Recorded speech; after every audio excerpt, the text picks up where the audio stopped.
Kadang-kadang Allah melirik, ini ada pendosa nih sholat di ujung soft, nggak kelihatan sama orang, bukan ustadz, bukan siapa-siapa, mungkin preman kali pendosa, tapi di kolbunya dia merasa, ya Allah, aku ini orang jahat, ya Allah, datang ke rumahmu ingin mengadu. Waktu dia sujud dia nangis. Itu Allah lebih suka yang begitu. Tangisannya hamba yang mengaku salah itu lebih diterima daripada Allah, oleh Allah SWT, daripada kebanggaan orang taat dengan taatnya.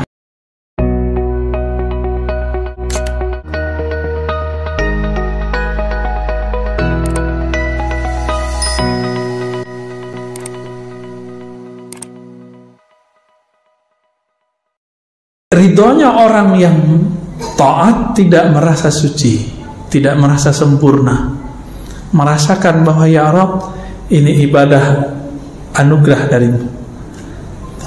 Ridhonya orang yang maksiat apa? Cepat kembali kepada Allah Subhanahu wa ta'ala, ya. Adakah di dunia ini sesuatu terjadi tidak dengan izin Allah? Ada nggak? Oke, ini bukan jebakan ya. Taat terjadi di dunia nggak? Maksiat terjadi di dunia? Semuanya izin Allah nggak? Iya. Namun yang Allah ridho yang mana? Taat yang mana? Maka taat terbagi dua. Ada taat zahir, ada taat batin. Kepala sujud, tapi hati angkuh, merasa diri paling nyunnah, paling ikut sunnah Nabi. Masuk nggak? Nggak masuk. Jadi selama kita ini sujud, ruku, lalu masih merasa diri paling alim, paling suci di antara orang yang lain, sama yang di samping aja, saya merasa lebih dikit, yang di samping udah nggak ada terima sama Allah. Gawat nggak Pak? Gawat.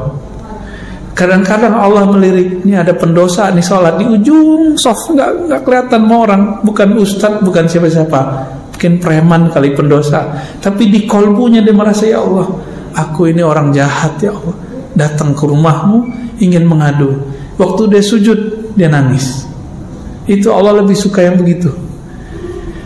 Tangisannya hamba yang mengaku salah itu lebih diterima daripada Allah, oleh Allah SWT, daripada kebanggaan orang taat dengan taatnya.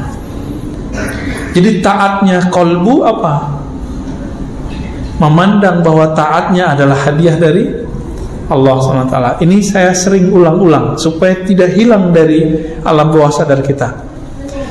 Kalau muazzin baca hayyalas shalah, hayyal falah, kita jawab apa?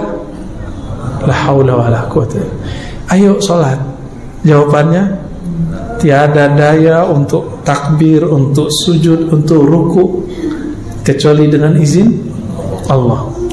Tapi ahlul haqaiq, ahli hakikat itu menjelaskan, la haula fit ta'ah wala quwwata fil ma'siyah illa billah, kecuali dengan izin Allah. Tidak ada kesanggupan orang untuk taat dan juga maksiat kecuali izin Allah.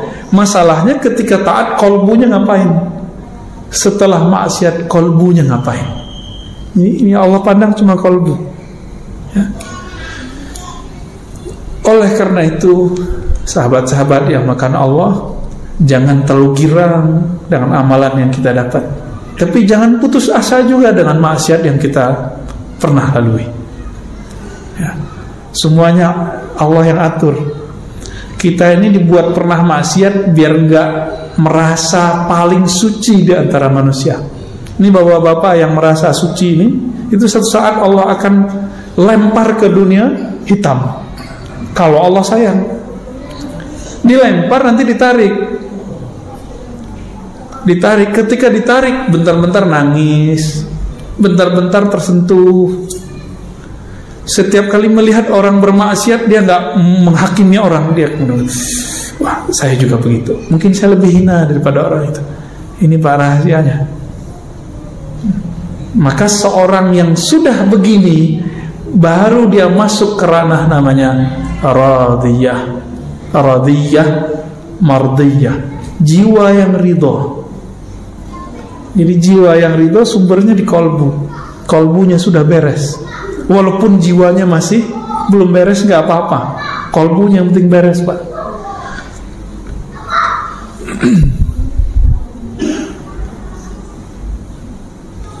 Ketika disebut ridho, lalu kita baca tadi doa tadi, raditu billahi rabbah, zikir tadi. Apa kata Nabi dalam hadis Abu Daud? Orang yang meninggal, yang mati di waktu paginya dia baca raditu billah, atau sorenya dia baca raditu billah, maka dia mati syahid. Sekarang kita tanya, arti asli dari syahid apa?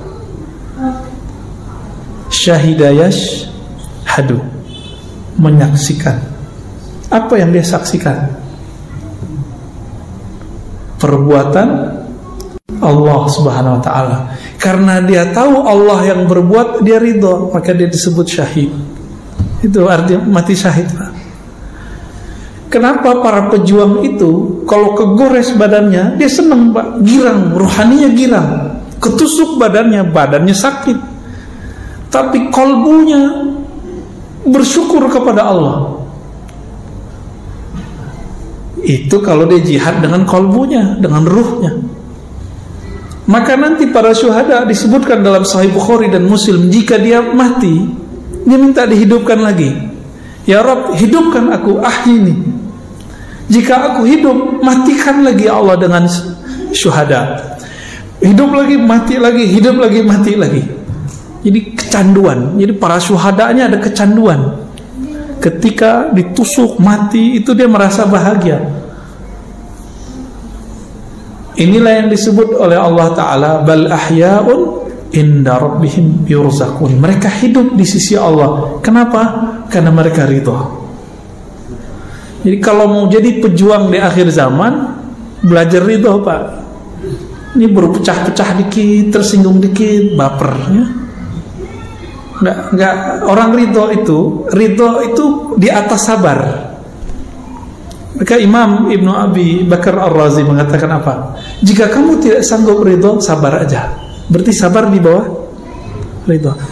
Coba bandingkan nih makom sabar dengan ridho. Innallaha ma'as sabirin. Sesungguhnya Allah bersama orang yang sabar. Bagi ahli kalam, ahli akidah, kebersamaan ini majazi.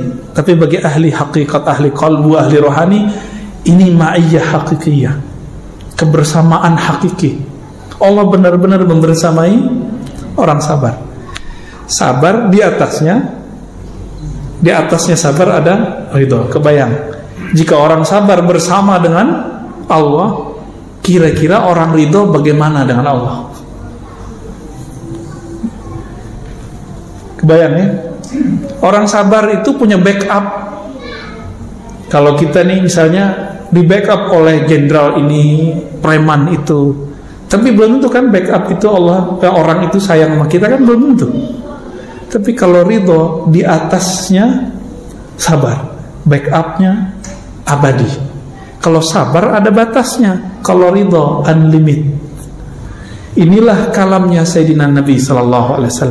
Apa kata beliau kepada ahli Badar?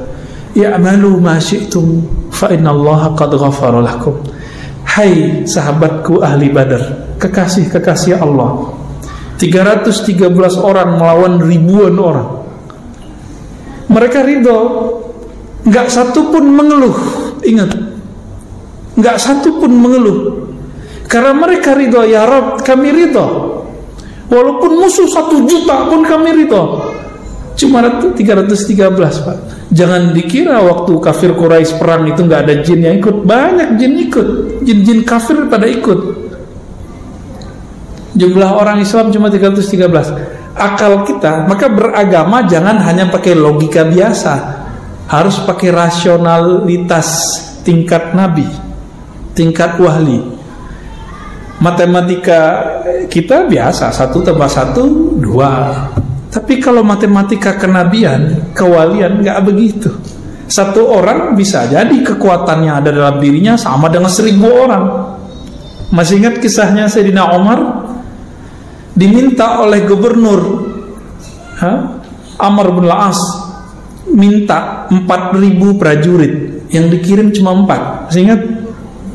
Jadi Umar kirim cuma 4 orang, permintaannya berapa? 4.000. Diprotes.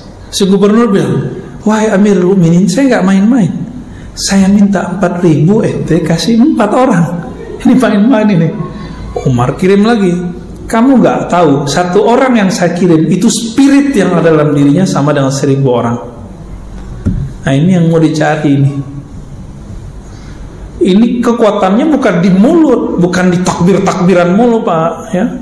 Ini katanya kalau udah bisa takbiran bentak orang udah bisa berjuang. Sorry, nggak masuk. Ya, apa kata Nabi ketika orang suka takbir bentak? Irba'u ala anfusikum. Nanti kan sebelum 2004 nih kejadian lagi nih. Tunggu aja, Pak. Ya, antum udah lupa nih dengan ceramah ini. Ya. Orang nanti akan bertakbir lagi untuk bentak ustaz. Bertakbir lagi bentak Habib. Nanti begitu, Pak, ya. Dikira kalau udah takbir itu benar. Ya belum tentu. Nabi itu bareng dengan sahabat, mereka takbirnya lebay, berlebihan. Apa kata beliau? Irba'u ala anfusikum. Besarkan nama Allah itu di dalam dirimu dulu, baru takbir keluar. Itu makna bebasnya, ya. Kenapa? Yang kamu panggil itu bukan zat yang tuli, bukan zat yang jauh, dia dekat bersama kita.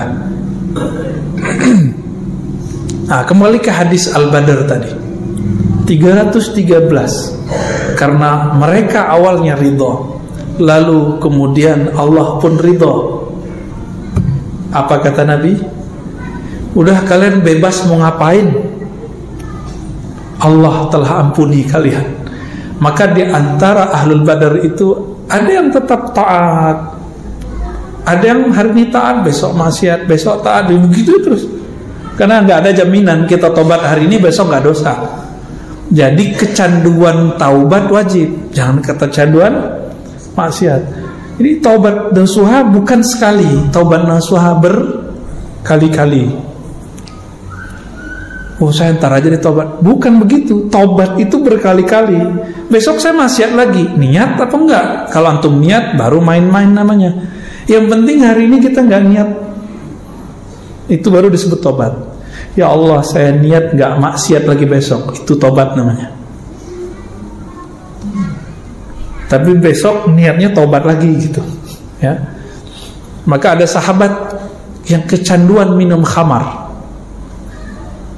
namanya Nuaiman, dan itu bukan satu, yang disebutkan cuma satu.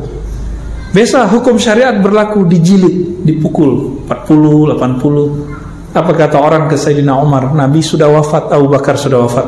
Wahai Rasulullah, wahai Amirul Mukminin, itu musuh Allah, bunuh aja, uktulu, bunuh aja.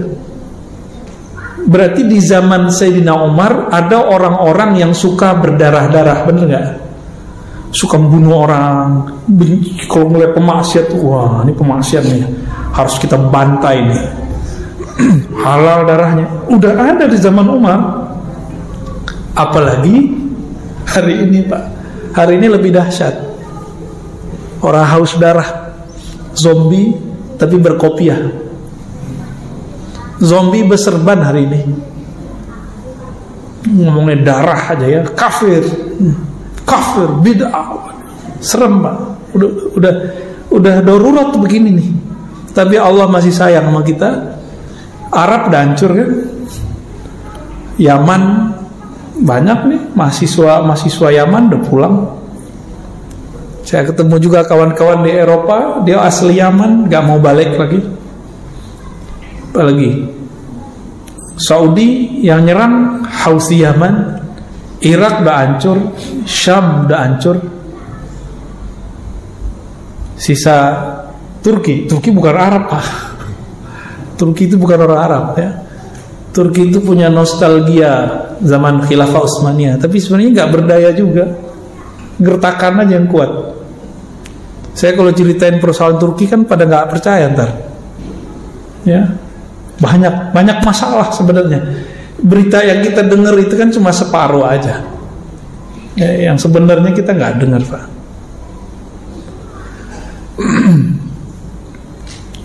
Gimana? Jadi ridho nggak?